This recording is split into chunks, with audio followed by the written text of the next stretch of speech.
Okay.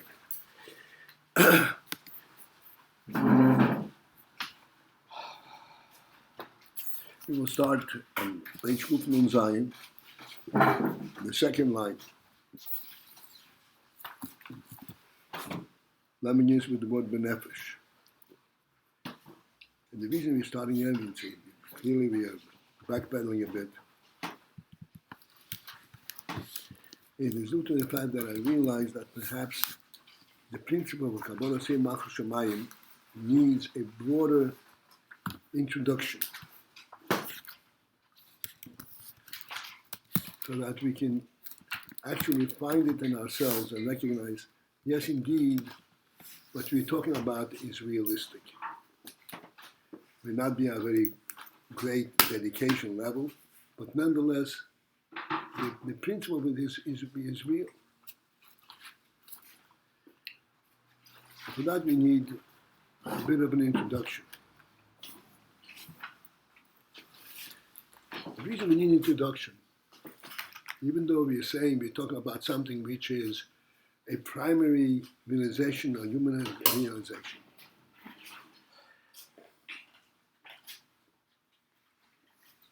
and yet we need an introduction for it.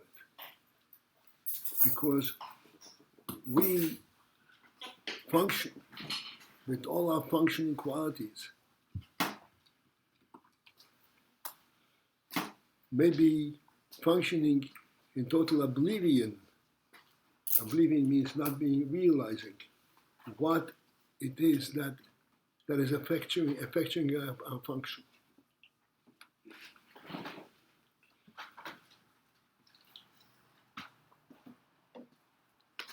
This is the difference in general between koiches pnimiyim and koiches makifim. Pnimiyim, you cannot, as we said yesterday, hold a cup without knowing that you're holding a cup. This is a specific action that you have to identify with. It does not happen without being fully aware and focused on what you're doing.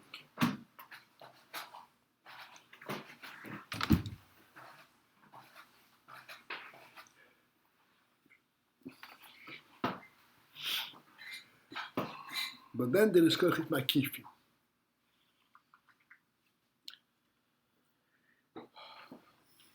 And koiches makifim, since we orient ourselves, let's understand the following. We orient ourselves in our thinking, we say there's a koyach makif ratzon. We immediately define the ratzon in a pnimi manner. I want such and such, I want to eat, I want to walk, I want to learn.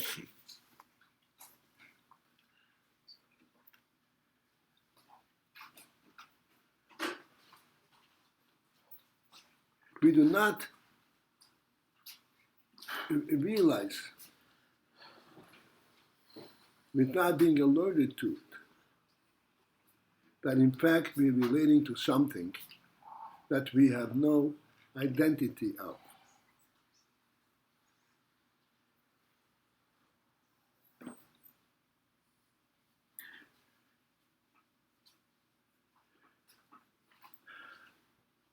This is why the introduction is necessary. The introduction is necessary even to the extent that we actually need a mashal. A mashal means that we cannot even begin to speak about this ratzon directly without first identifying something akin, something similar in a different realm, a different level of life. Namely on the physical level.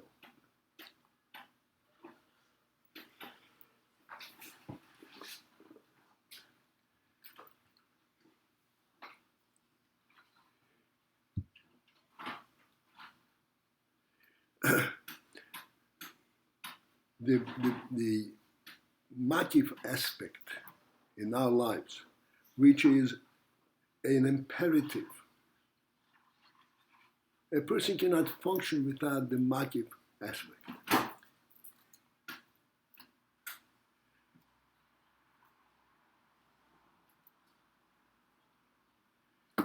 To illustrate this point,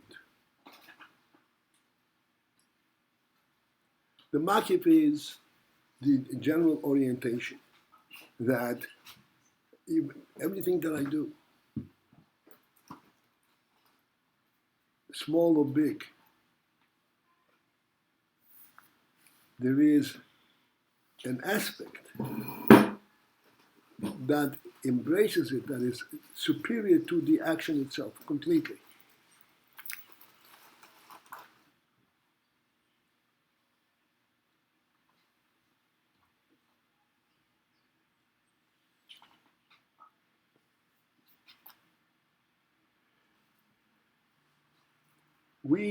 When we walk, I'd like to get into it, because this is what we're talking about. Kabbalah says, Malchus Shemayim.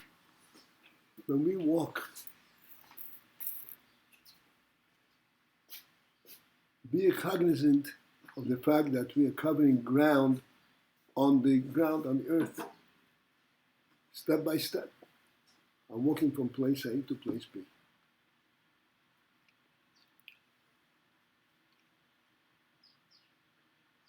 We are not at all conscious or appreciative of a much greater and higher aspect of that which surrounds us, that enables us to walk.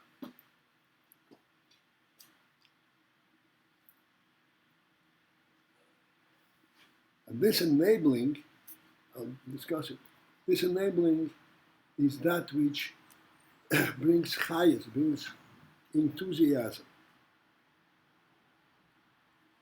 and gives us an inspiration to go ahead and walk more. To illustrate this point,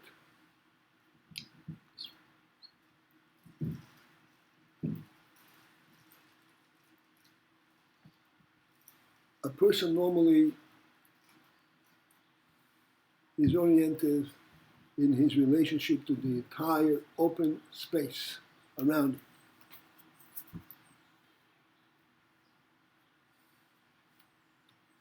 You may say, who cares about space? I care about my immediate place, my bench and my table, my room. And here is where we are brought face to face with this reality.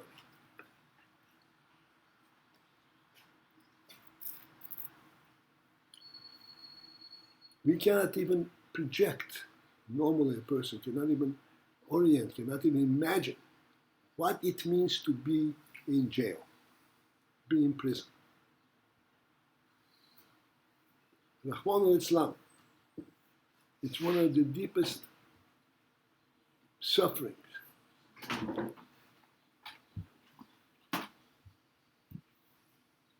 I don't remember what the occasion was, but I saw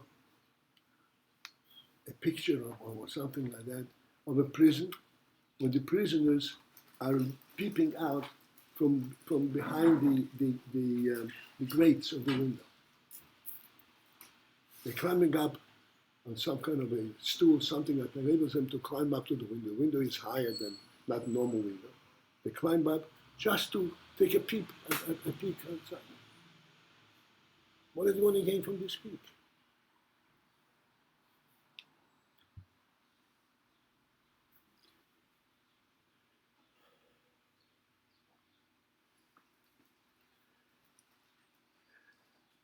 To be completely contained between the four walls of the prison room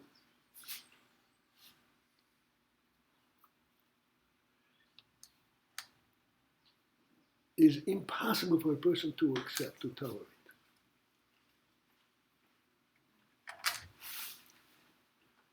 You can imprison an animal.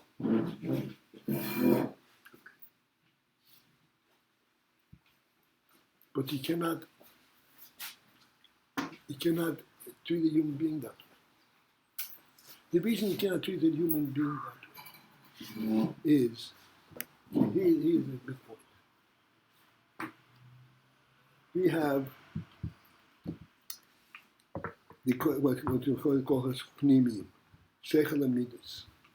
Seichel means I identify the immediate environment in which I function, and the purpose of this environment. What is a table? What is a chair? What is a cup? Everything I can identify and give it a defining factor of how to use it.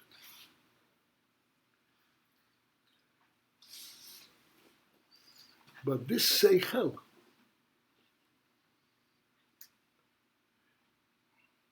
is inspired and supported by something greater than seichel, something that is beyond defining a definition.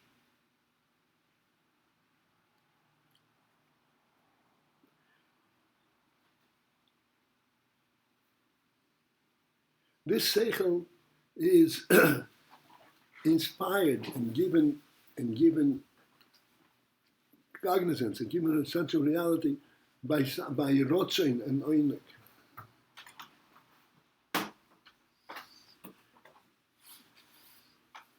It is not incorrect to say, I see this cup because I want to see it.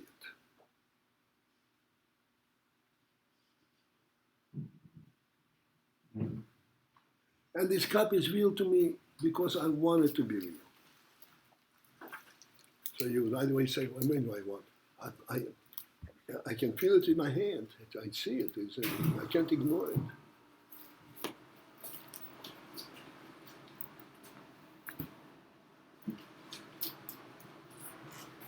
And here is where I would like to, after learning a little bit of here, I say that we're going to miss the whole point of it.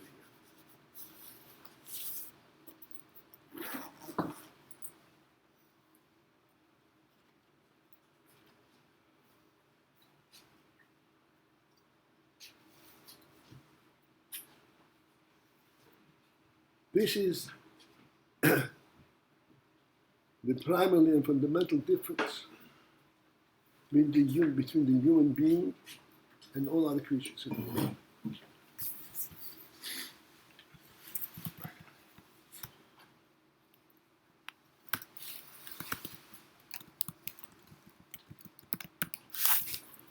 I really don't need to demonstrate it because we all experience, we all know it, but we don't know what we know. So therefore, you have to demonstrate and show where that manifests itself. And here's very simple things, we discuss it all the time.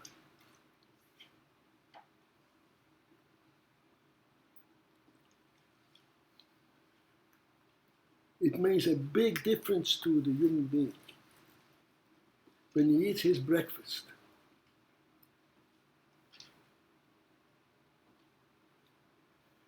Whether he does it walking around or he sits at the table. Even one day, or he has company with whom to share it.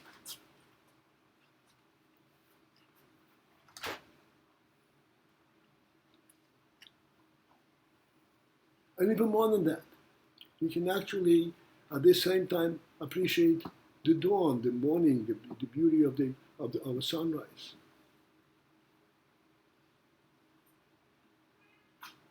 All that is significant to the human being. And how significant? Very significant.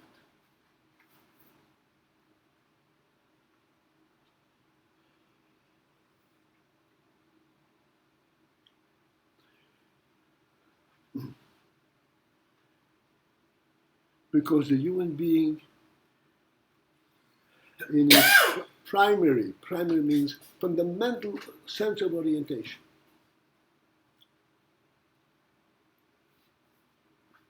is not due to his being able to touch a physical object.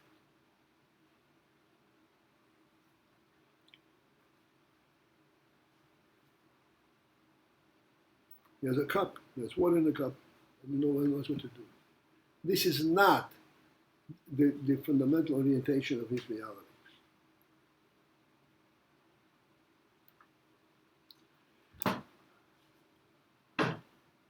The fundamental orientation of a human reality is this. Yes, indeed, there's a cup. This cup is placed in a certain place. This place creates an environment. And it's important that this cup is in that environment. Then there is a broader thing.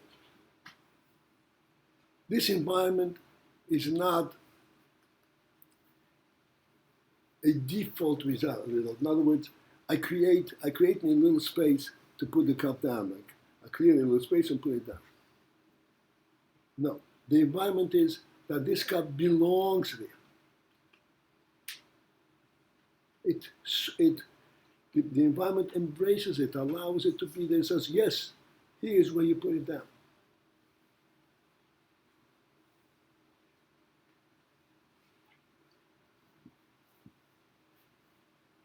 This environment element, again, this is mamash fundamental, this is basic in human orientation. This environment element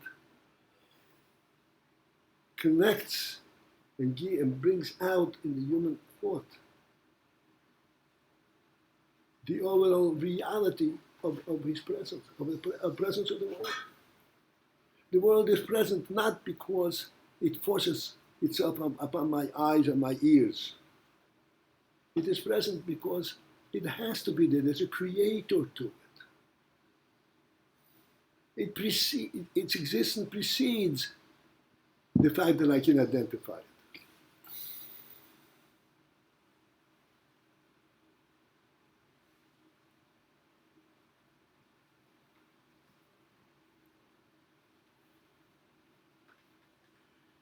To translate this back to our initial situation,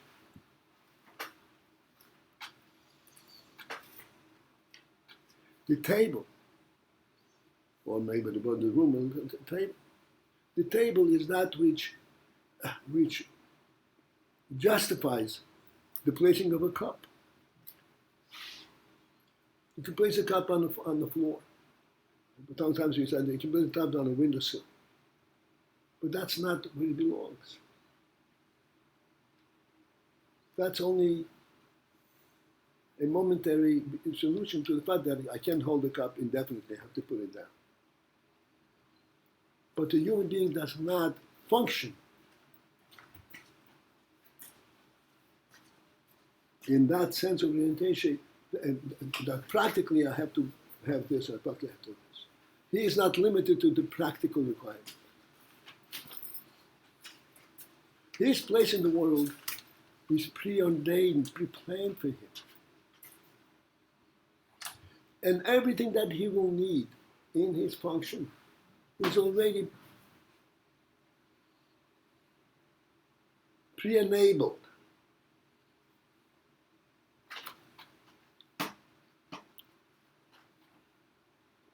So that by the time he comes, everything is already, so to speak, prepared, allowed, in place.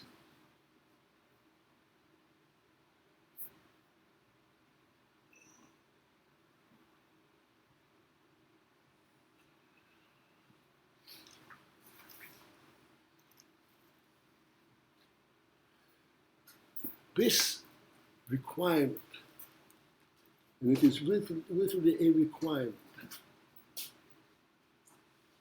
that a person should sense that his practical needs are pre-enabled before they must be, before it's a necessity. Is a primary basic orientation of the human being. Like we said, This is there because I want it to be there. There is the want, the broader perspective that I'm living in the world because I want to live in the world. Because me wanting the world is not because I'm afraid what's happen if I not, but I appreciate the being there, not because of any experience.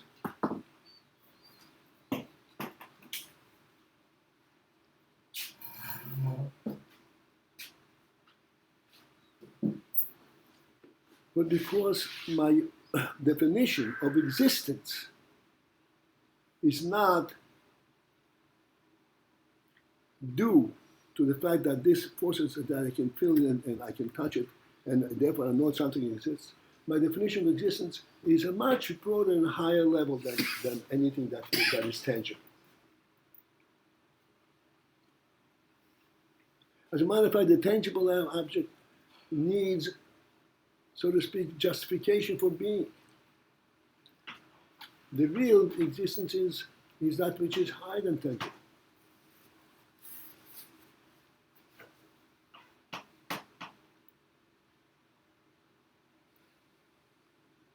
I don't know if you would recall one time I pointed out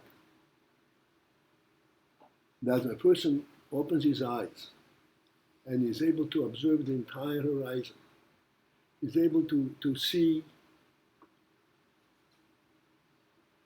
the undefinable, even more the reality, the dawn, the end of the sky.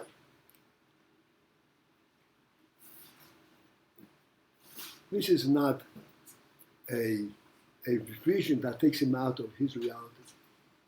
On the contrary, this is the reality to which he actually relates to. Because of this reality, this is why the cup on the table is real.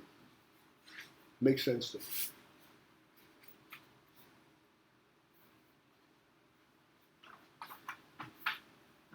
When a person sees a cup on the table, he doesn't see a cup on the table. He sees the cup on the table, in the room, on the floor, in the environment, in the entire world. Entire reality. Because his primary definition of being is the ratzon. I want, and what he has is appreciation of being. Not appreciation of experience of a cup of water.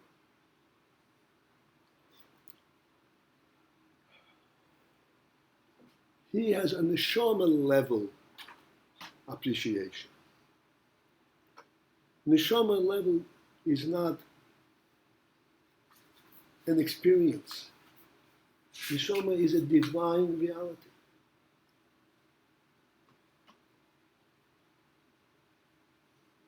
The godly presence, everybody realizes it without paying a bit as much as paying attention to it. The godly reality is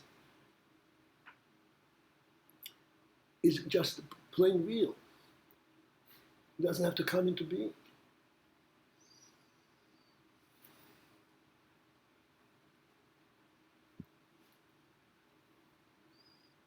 Lahabla, we could say, the marshal that for the God reality is, we take for granted the space around it. When I open my eyes, I know I will be able to see as far as my eyes can see. And then I will still know that I'm not really seeing the full extent of it, just the limit of my sight. But really, it goes indefinitely. This sense of the indefinable and indefinite presence is a primary experience of a human being. Without that, you could not really live a human being. That's living in a prison. Living in prison says prison is a deeper suffering than anything else. It's explained in Chassidus that for Avelis and so forth, there are all kinds of different punishments in the thing. Even to the extent of the punishment of death there is no punishment of prison. Is no punishment. No punishment of prison. Punishment. No imprisonment punishment. Sometimes there is an imprisonment to prevent him from going out and doing wrong. But the punishment of prison doesn't exist in Torah. You know why? Because punishment of prison is beyond human tolerance. It's worse than that.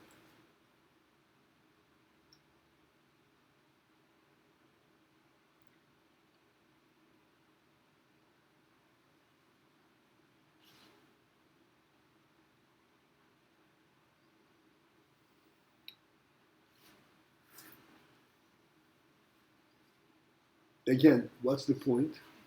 The point is that we actually, as human beings, contrary to what the impression is that we are based on what we see and what we experience, much further than that. We are primarily neshama, hide and seichel. We are ratzon and noinek.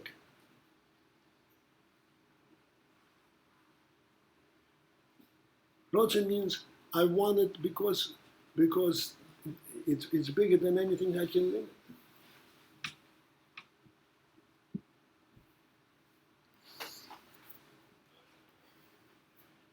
This ratzon and knowing these are called kochos makif. This is the makif for the human being. This is what brings all objects, all things in his experience to reality.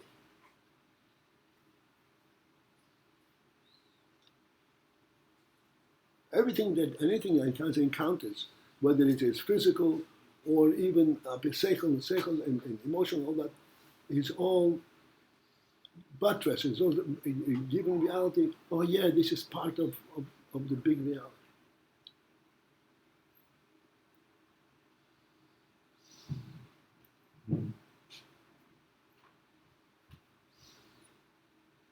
This is what the Rebbe is explaining. Kabbalah soil malchus shemayim. What is this malchus shemayim? Is there a king standing there with a whip and warning us, better do this or else? This is unique to AYIN. But after this introduction and so forth, we have to understand AYIN, on a primary sense of reality, knows, because of his roti, because of justification for existence, or acceptance of existence, that there is a king.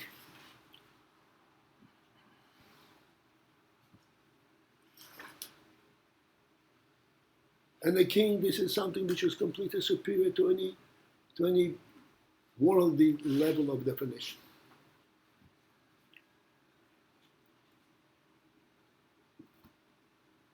That king, this is what justifies my existence, because it gives meaning to my existence.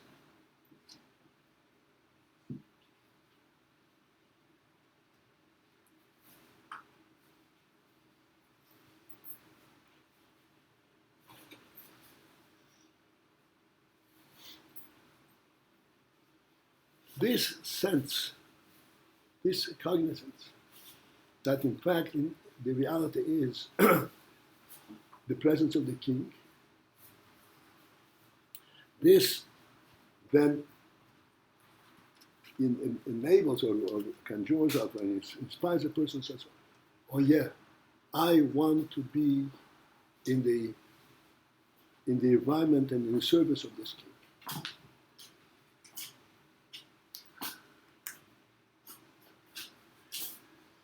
A very simple question.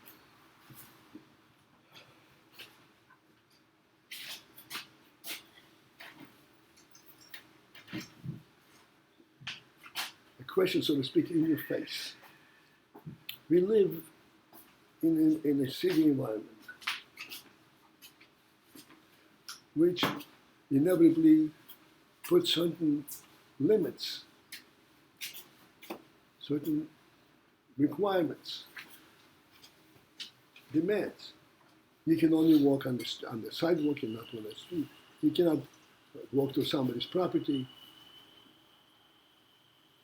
which is just a very simple example. But in general, we are in constant constraint, we're in constant guidance, what we may or may not do. And this may or may not do is not because something is superimposed upon us, but because the reality itself identifies these guidelines in life.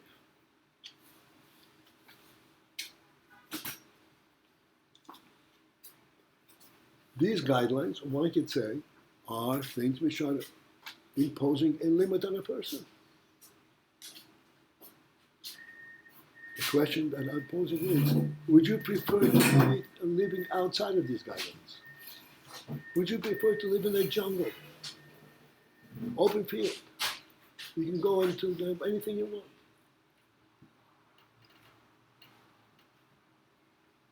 Which would be the preference of the animal.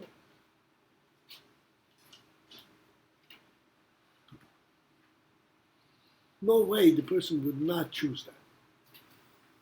Not because then he's disoriented, doesn't have meaning.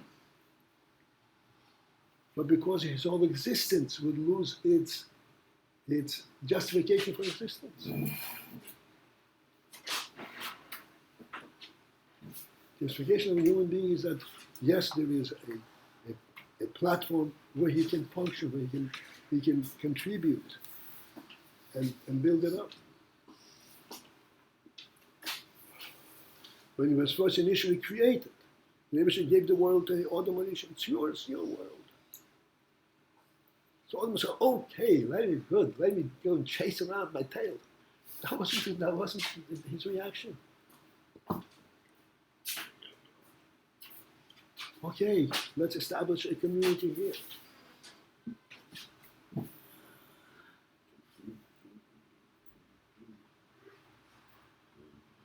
And the instruction from the Meibesh to Adam and Isha was, fill the earth and capture it, build it up.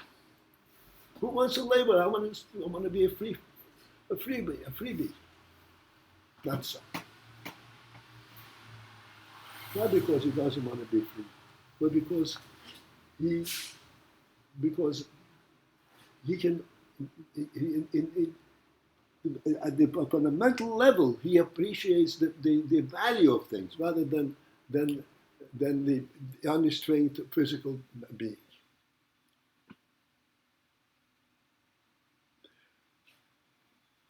And it makes a big difference to a human being, even on this simple level.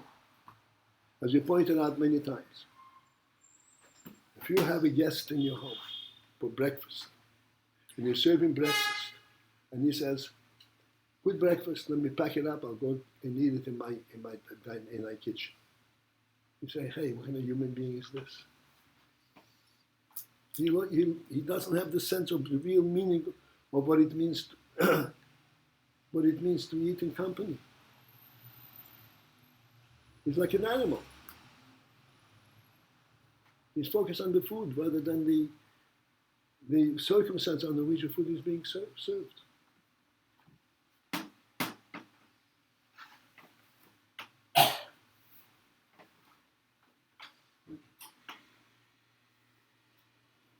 And in fact, it makes a big difference for a person to eat in company or to eat by himself. Can you imagine somebody setting up a place, setting a plate with forks here and a spoons and a knife here, and setting everything up, eating alone? Can you imagine that? You come into a chasana, there are place settings. Does a person, when he eats in his own kitchen, set up a place for himself?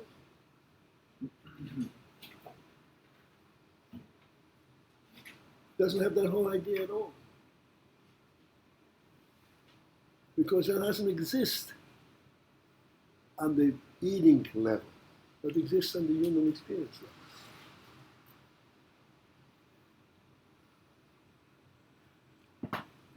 Kabbalah's oil malchus shamayim. He's referring to this sense that the person that a Yid has, in addition to all human beings, that we all recognize that there is a big, an infinity around there in the world. A Yid has a superior orientation, that there is a Melech, and his primary self-identity, meaning of life is because there is a Melech. And he wants to be oriented and connect to this Melech. He wants to know that there is a restraint upon his own activity because of the presence of the Melech. This is not contrary to a sense of personal freedom. On the contrary, this is what identifies his personal value, his personal presence.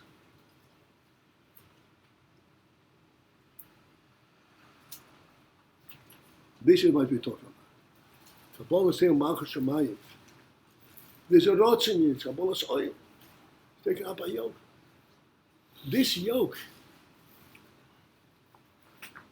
his buttress is given life by a ratzon. This is what he really wants. This is when his wanting to live comes to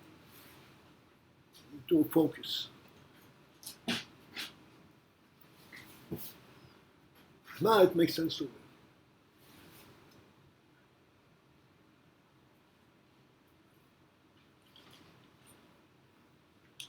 Like you pointed out, unfortunately,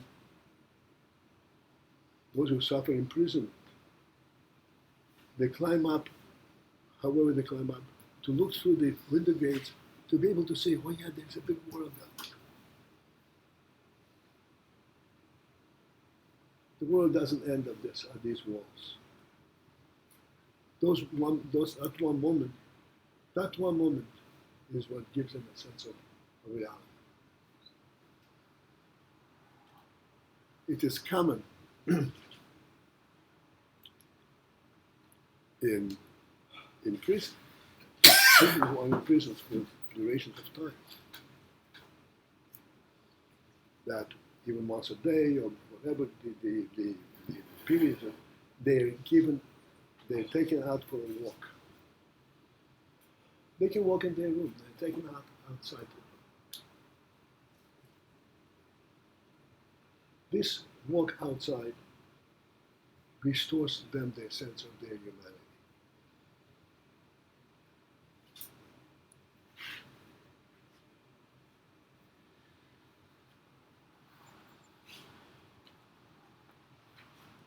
Therefore, Kabbalah Shemayim, the Rebbe says, this is Kabbalah Soil. But in this there is a ratzon. This is exactly what he is. This Kabbalah Soil, this is what makes his neshama live. This gives him a neshama life. Even though essentially it is Kabbalah Soil. It's like a yoke, a burden. It's a yoke of what? The yoke of a king. That's exactly what I'm looking for. That's exactly what makes my presence meaningful, real. Yoke means mit'an. What? Heavy. It's like, you see it as a burden, but it's not. It's like it's the king's obligation to yoke. It's something heavy, right? Yoke. What is yoke? That's a physical yoke. Or that's okay, but that's the idea. Yoke. Yoke. Talking about Yoke something that you have to. Physical yoke. There's Kabbalah saying the yoke of heaven, the yoke of a ruler. You cannot do what you want to do. You have to follow rules. Right.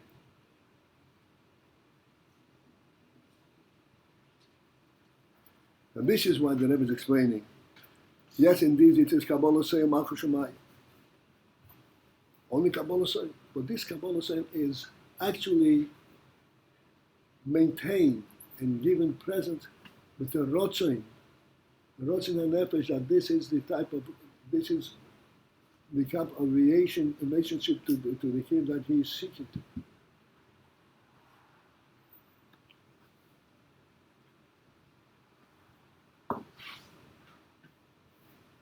The mashal that's given in the Medrash, the people go out and they meet the king. When a king comes into a hotel, the people come and greet the king, and they say to him, "B'zeir aleinu b'zeiros." Issue your decrees upon us. And he says to them, first accept my rulership, come machusi, and then I'll give you rules. Why are they asking for gzeiros? General gzeiros, that's what it said. They ask for decrees. What are they asking for? Why you want to give up your freedom?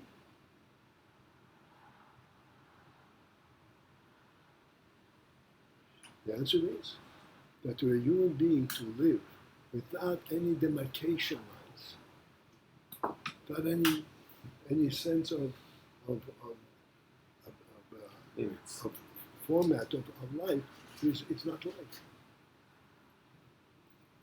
It's not human. He doesn't realize that he is put in nothingness. To live in nothingness is not a life of a human being.